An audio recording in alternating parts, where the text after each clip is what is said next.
How to change the watch face on your Theora Connect watch. Tap on the center of the watch face. Now swipe the screen from right to left. Tap on the gear icon and then tap on the word User Settings. The code for User Settings is 1234.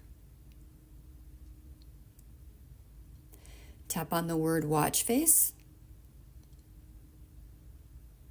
and then swipe the screen from right to left or left to right to choose a watch face. Once you find the watch face you like, go ahead and tap on it, and this will save your choice.